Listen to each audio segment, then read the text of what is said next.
45.000 nuovi casi in Italia all'anno, 700 primi casi all'anno solo allo IOV, l'Istituto Oncologico Veneto. Sono i numeri del tumore al seno, a cui si aggiunge però un dato confortante: è un tumore da cui si guarisce. L'80-90% delle pazienti sopravvive a 10 anni dallo sviluppo della malattia. Allo IOV la paziente viene presa in carico da una breast unit, un'equipe multidisciplinare che la segue nel percorso di cura per rendere questo cammino il più sopportabile possibile. I protocolli applicati allo IOV sono riproposti in tutti gli ospedali della regione. Da qualche tempo a questa parte sono stati istituiti i cosiddetti PDTA. Cosa vuol dire PDTA? Vuol dire percorsi diagnostico-terapeutici assistenziali, e lo IOV, soprattutto nella persona del professor Conte, che è arrivato da relativamente poco da noi, per gran parte per merito suo, sono stati istituiti questi percorsi. Cosa vuol dire un PDTA? Un PDTA vuol dire che viene codificato il percorso di un certo paziente, nella fattispecie un tumore della mammella, ma tumore del polmone, tumore del colon retto, tumore della prostata, in modo tale che la diagnosi e il trattamento sia uniforme in qualsiasi parte del Veneto, tanto qui allo IOV, noi come punto di riferimento, quanto in un paesetto del Basso Veneto, ecco, voglio dire. Ricerca e sperimentazione sono elementi cardine dell'attività dello IOV. Allora, dal punto di vista chirurgico sicuramente si fa, come dicevo prima, molto meno, si è molto meno invasivi, si adottano quelle tecniche cosiddette di oncoplastica.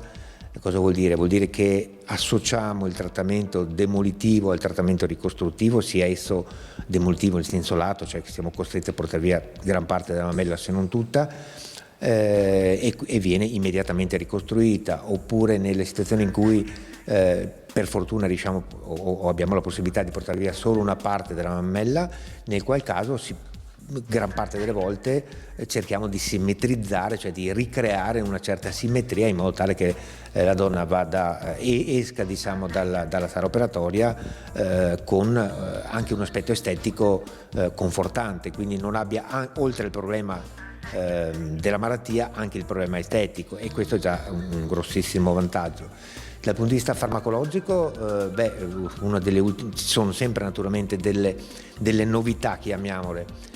Ultimamente stiamo, sempre da parte degli oncologi del professor Conte, stiamo valutando la possibilità di trattare determinati pazienti che hanno un determinato tipo di tumore particolarmente aggressivo con un certo tipo di terapia biologica, quindi sicuramente meno aggressiva, più personalizzata anche questa.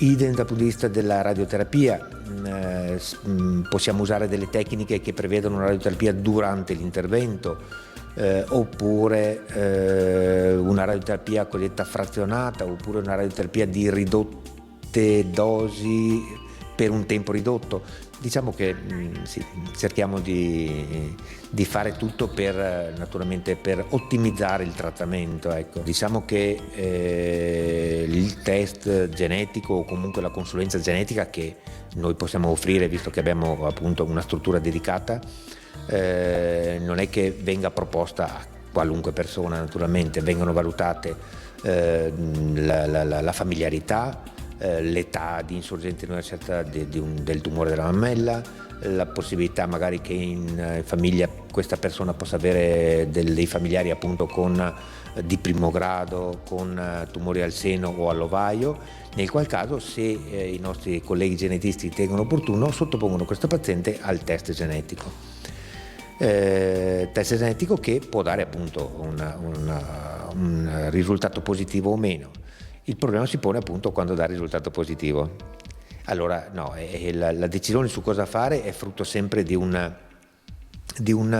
decisione, appunto, mi ripeto, multidisciplinare, di un colloquio, di una discussione multidisciplinare.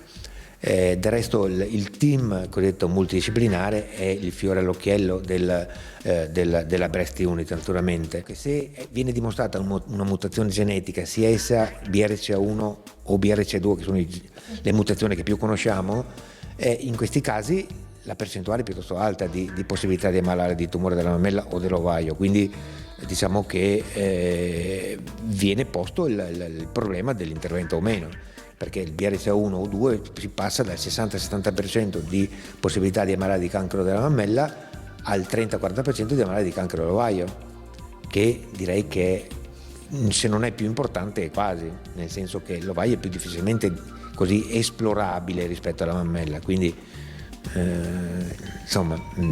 sì, certamente parliamo di mutazioni che fanno parte del 6-7% di tutte le tumori della mammella, quindi non è una cosa particolarmente, almeno quelle che conosciamo. Una corretta alimentazione e un adeguato stile di vita riducono il rischio di ammalarsi del 40%. Gran parte delle patologie alla mammella è benigna, le microcalcificazioni ad esempio.